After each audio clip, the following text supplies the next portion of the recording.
because we're not quite sure how long the dancers will be dancing, and we know we've got musicians here for the first part of this, at least until 1:30. We're going to go ahead and start. We'll see what happens. I feel like I'm preaching to the choir here. All of you were part, I think all of you are in 102 now, are you not? Okay, so we've got 102 students revisiting us. You know, we met with the dancers in the context of the potential space in the building. And secondly, beyond the potential of space in the building, we were interested in them revealing to us what the potential of space that a dancer sees and experiences in space that we don't. And then ask you to somehow respond to that in ways in which you could begin to design things that somehow both saw what you saw but embraced what they were able to bring to their interpretation of the space.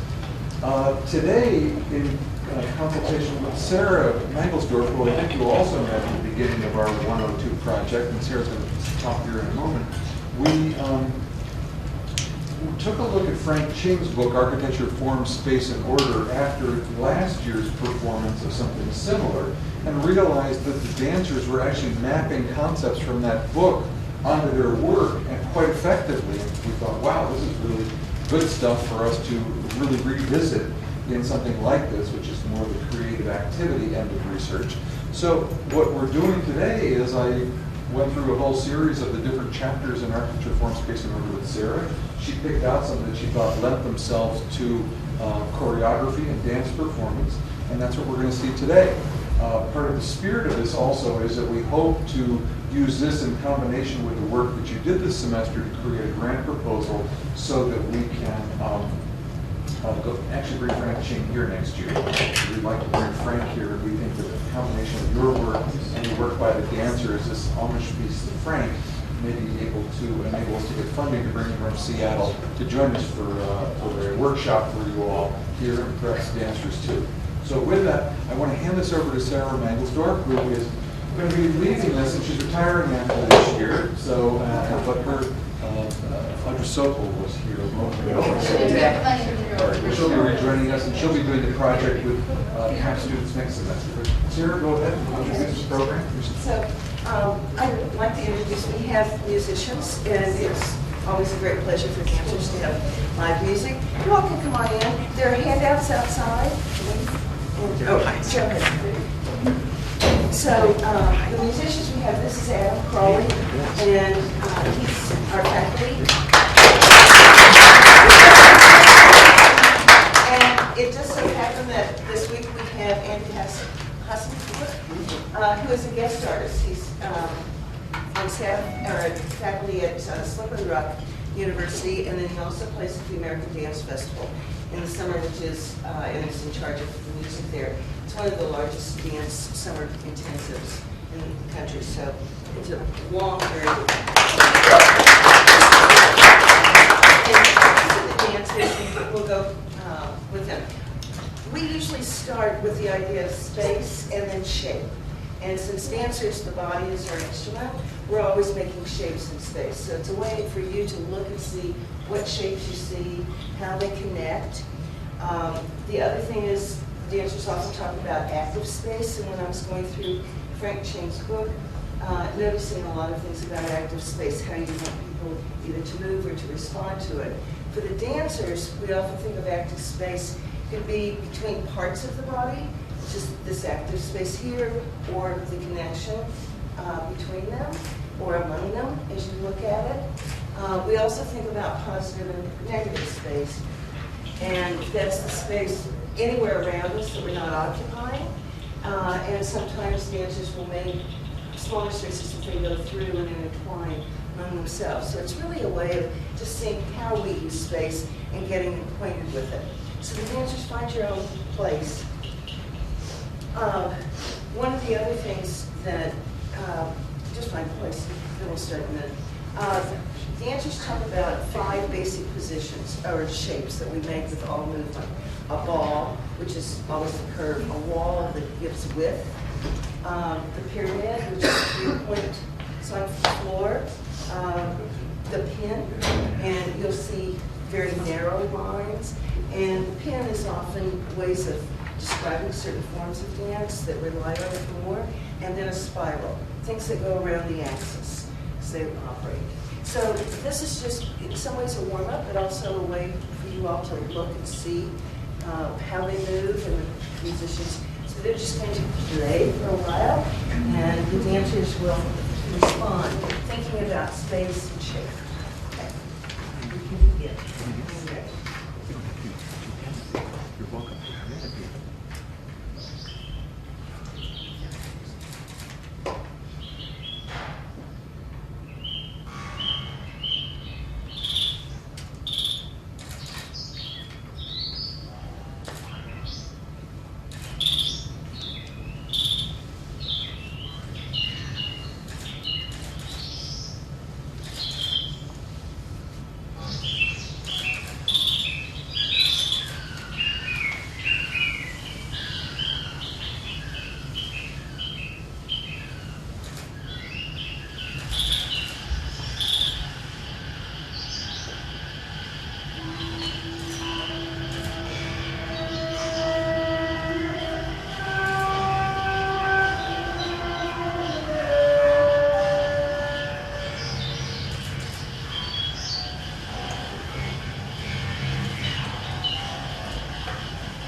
that you all study can also be seen in these formations and the shapes that the dancers are even holding right now, and their relationship to each other, whether they're touching, whether they're apart. You can see the open spaces or the closed spaces.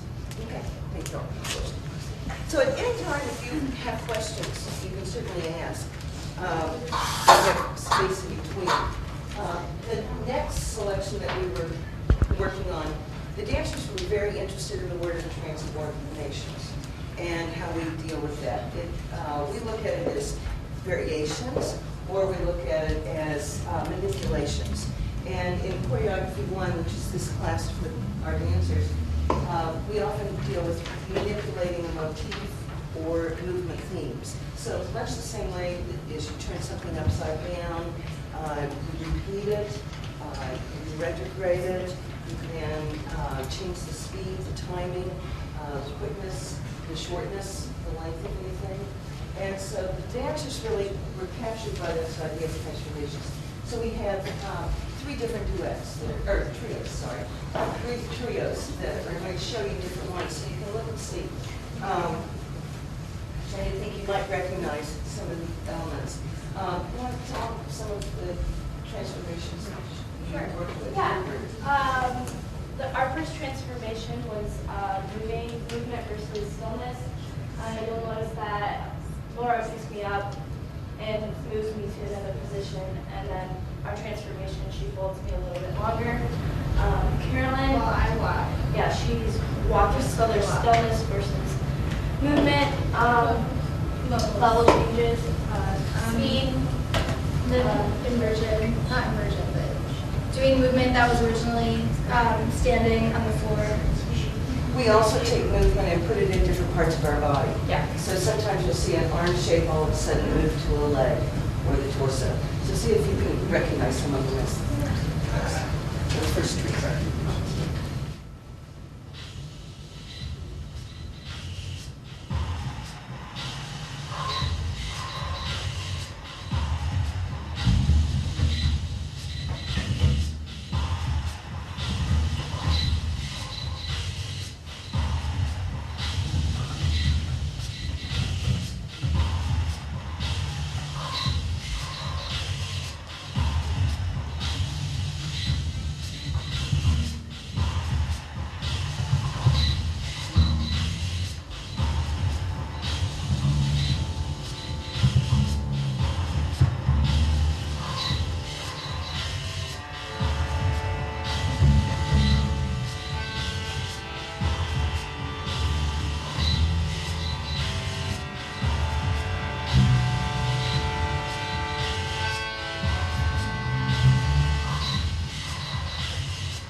what we've discovered is watching movement really takes time. The more you watch it, the more you start to see that sometimes it just takes a little bit longer for it to register with all of us as humans for some reason. Sarah, what's interesting about that is because when we talk about it with students, we're usually talking about the kind of appreciation for things under the surface of the visual, the systems, the patterns that may emerge, and just by virtue of that pattern realization, you get a fuller feeling of pleasure or richness out of what you're experiencing. And I think that comes through in the dance as well. Okay, yeah. Good. That's what we hope. Well, Yeah. that's why we're here to test this. Yeah. Okay, so the next part that we're going to demonstrate is about line. And lines in dance, I'm going to ask Carolyn and Allie to come up here. When dancers talk about lines, often it's this line between hand and foot with the head and focus. And what I noticed in the book was how a point, and then as it moves into planes, moves into lines. But we don't always deal with, and neither do you, the straight lines, but also curved. But so often when dancers talk about lines, they think about these straight lines. So doing an arabesque, and so as you look and see the line as it's horizontal to the floor and perpendicular to the other foot and the arm. So you look for this line through here. Okay, and then take a tilt. And Carolyn is the tilter. And sometimes we also move this head so that it's also in line. And I'll try and hold her up. Okay, thank you. So you look for those lines, whether they're parallel with the arm and the leg, whether it goes from the head to the foot, the fingertips. But we always have to use the focus as sort of that stable point to hold us and help with balance. So the other way that we look at line is forming chains and moving through space. The line can shift and it can find its own pathway as well. So we're going to have the dancers move and start with lines. This one we're also going to, just to warning, some of them we're going to do an inside and an outside and an inside kind of idea. I'm going to call out numbers for them, and different people will take the movement into the line. Chains in dance are often in folk dances. They often become a wheel that creates sort of a spiral or just a circling that you see in so many dances, but it really starts with a line. In the Middle Ages, some of the farandoles were just line dances, but in a line of this nature, that would move around space mainly to get acquainted, see who was there, ask them to join them. So it's a type of mixer as well. We also think about musical lines as well. So we'll go ahead and start. And I'll help her remember the numbers. Yes.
improvisation with space and shape.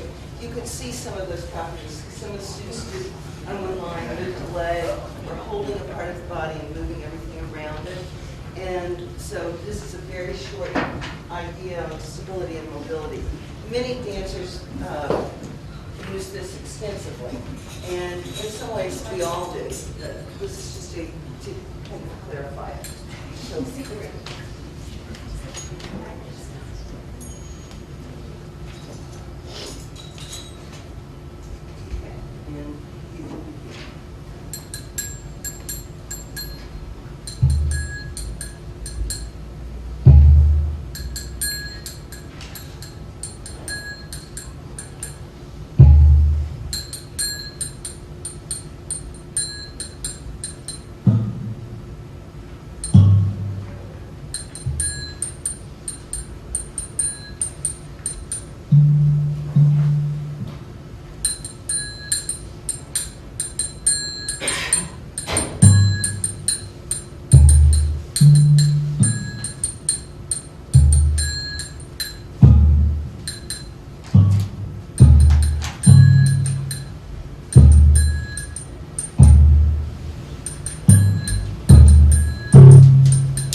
and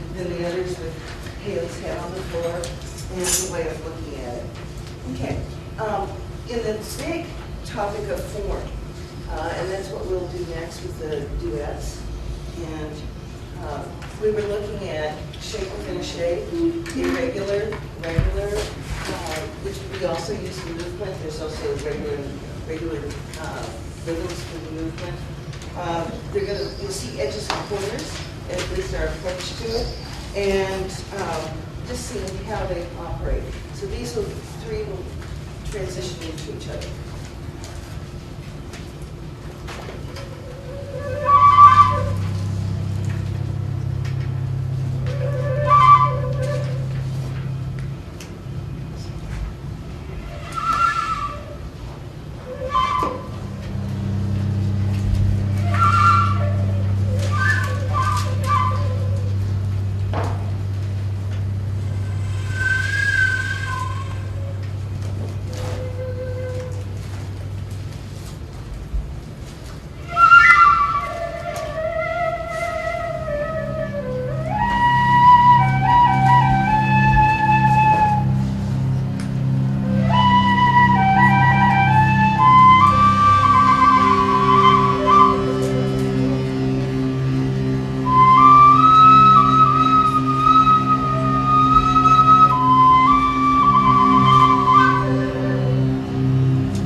point and line, or point as a place. We also use point in many different ways. Today we thought we'd use focus as our point. So the students will choose a focal point and direct their movement towards that. And as they put on their shoes, we're also going to take it so that there's something inside and outside again, as we're looking at that idea.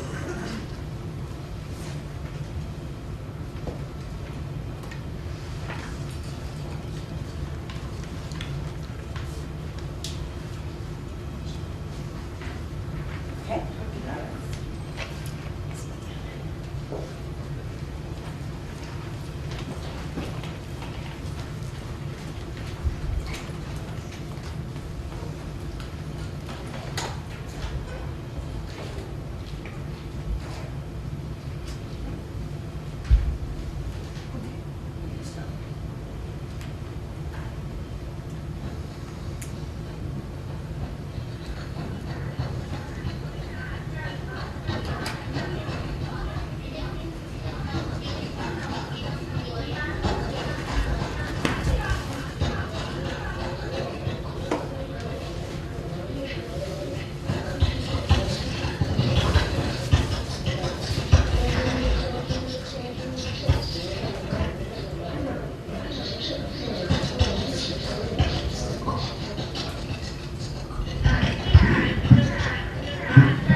Sometimes can give some very strong intent to what the dancers intend. Sometimes it creates sort of one of those sacred or symbolic spaces that you can see. So as the three were in here and they were stationary, the others had come in and if you moved around them or drawn to them, then you see that connection between, say, symbolic space as well. Or even just outside as they come in and look. We have thought we'd plan if you wanted to ask some questions or participate in something or ask the dancers to improvise on something. When Joe sent me the list, these were the ones that mostly stood out to the dancers and that caught their attention and they wanted to put into movement right away. But there were some others that we can play with. Just in case you don't realize, this is the first time that basically the musicians have seen them go through all of this. So their ways of accompanying are really wonderful ones. works so well with what they're doing and their response to how the movement is. But if you'd like for us to go through or show something else, you want to participate? A lot of times in lines, there were only 9 of them. So the whole idea of your concept was of datum, where you go through the columns and things, was a little impossible. But it's great fun to have lots and lots of people. This was in one situation where there were about 100 of us, and we were just doing lines, and they would call out, or someone would take off and move, and it's just walking. To kind of see how quickly you can form that line, how quickly you can make that decision to make whatever line it is. This one, we could make jagged lines as well as curves, straight lines that follow. Yes? Go ahead. I just have in architectural composition, sometimes we think about how a line starts and how a line ends, or sort of how would you receive a line, or how would you initiate a line. Oh. What would be the Same idea. Probably be to talk about what do they want the line and where the pathway wants to go. And so they would start that. They start with walking or with movement, other types of movement, I should say. So they added a lot of arms as they walked. Sometimes probably that, and where they were going would probably determine how they started. The ending, again, would determine on the dance. If it's an improvisation, it sort of just comes to a natural end. As they look at it, it feels like they've gone everywhere they needed to go at that point. And then there's sort of a sensory with the group that would have them stop. I don't know. I hope that helps. When Frank Ching puts point, line, and plane together as a sort of triad, you've decided to represent point and line. Was there a reason that you chose not to do plane, or is that an encore, or what? Oh, right. I'm not sure why we didn't. We talked about planes and we played with them. In dance, we have the sagittal plane that everything is moving forward or backwards. You have the wall plane. It's also a cartwheel. I couldn't think of that. But the wall plane that kind of moves, and then the horizontal plane. And I don't know why we didn't. Would you venture into plane for us in an impromptu way? Sure. How about that? Put you on the spot. And we also deal with the dimensions of adding the different parts to the plane, so that you're in your diagonals, you're in various things. Yeah. So, how many of you would like to? Okay. All of you would be welcome. So think about sagittal, horizontal, and vertical. Just the wall plane. Okay, so I often think about this is a turn that goes this way.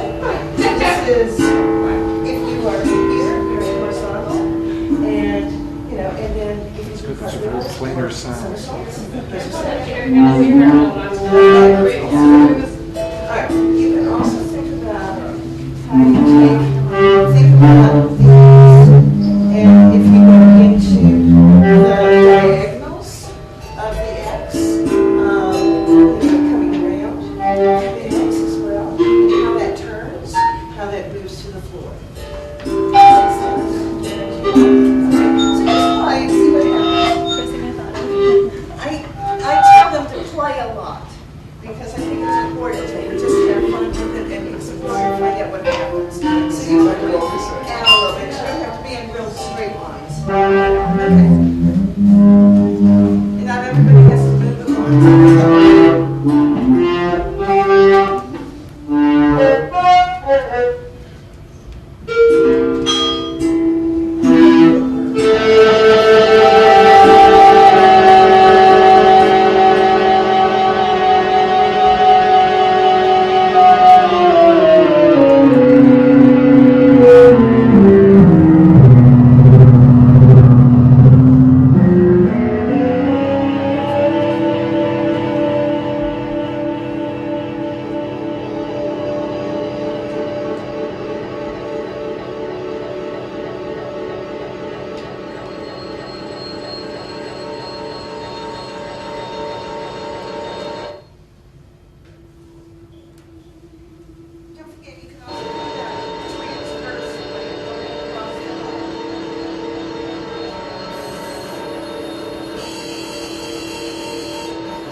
attracts you to it. So what planes did you see? All kinds. So there were some that were planar in their bodies, and they were edging, there were edges along planes that they were animating, and so that's what I saw anyway. Oh, good. Good. Yeah. What was I thinking? It seemed that if I get a lot of sagittal plane that goes into horizontal stillness with them. And so every day, that if we did this every day, it would be different every day, Sure.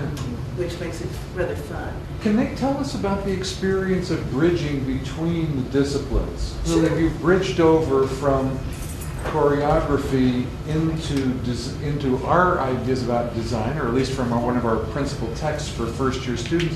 And I'm curious, just in terms of what the experience is like to try to do that bridging exercise from a dance perspective. Anyone want to? Yes. Sierra? I think it's made me focus more on my lining of my body and like what I can do as far as like shapes, like what design can I make within my body through dance. And it made me like be more creative as far as just usually when we like improv or something like that, it's just you move everything around and just release. But it made me kind of figure out like what line is this? So like am I horizontal or diagonal? So I don't know, I guess it made me more into the art of dance. In like an improvisational aspect, I felt like it was restricting, having to like think of like one specific thing. You can't really just move, like that's what improv is. But like in a choreographic sense, having one like overall like line, if that's like the one aspect you're gonna focus on, then in that way it kind of frees you up a little bit and gives you ideas like so differing with the two.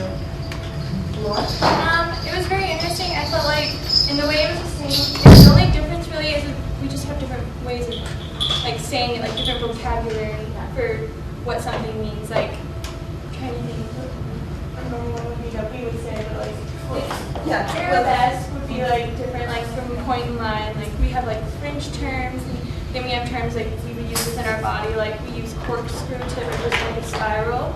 So it's just like different vocabulary, but it's the same style, but you just have to bridge the gap intellectually.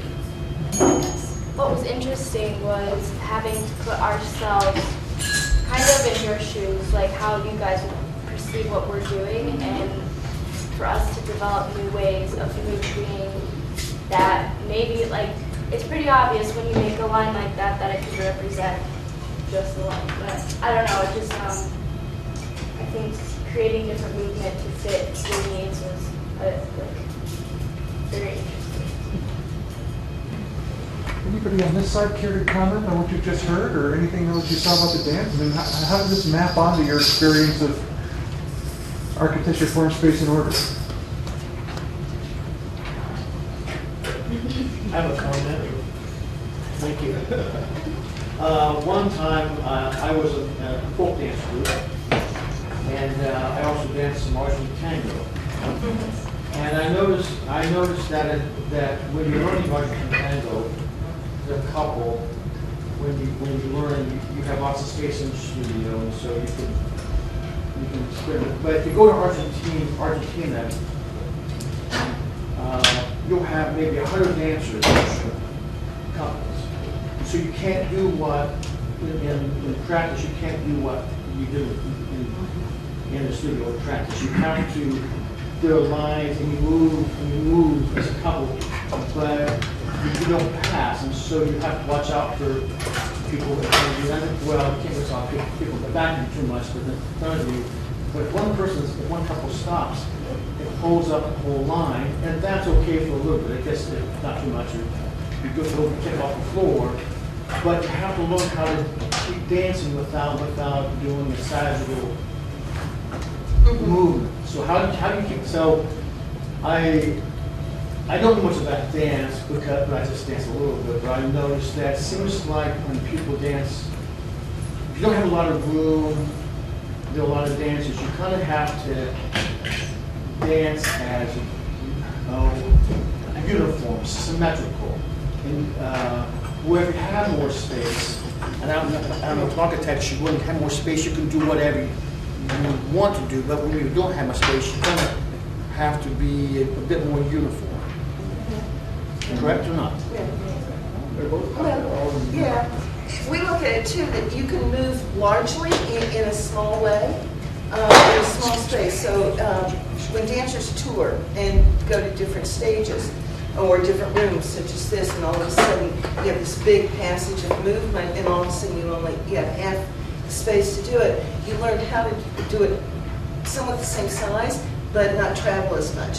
As far as bumping into each other, some of it happens, of course, but again, that kinesthetic awareness of what's happening, and you sense the other people around you, so that they develop that as they're working more and more together. The same way I think sometimes people who would go to the tango clubs, and if it's very crowded, they start to sense where all the other couples are, and so you know when to move, or if you bump into someone, you learn, oh, I can't go that far. And so it's just a learning process, and give and take on space. Yes, Jeff? Sarah, our keynoter for the day is about to begin, so we're going to try to bring our session to closure.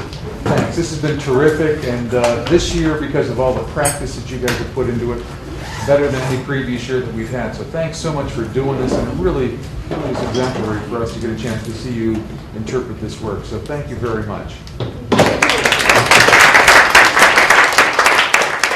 And that goes for the musicians too. The compliment that you guys brought to this is really, really nice. Thank you, Sarah.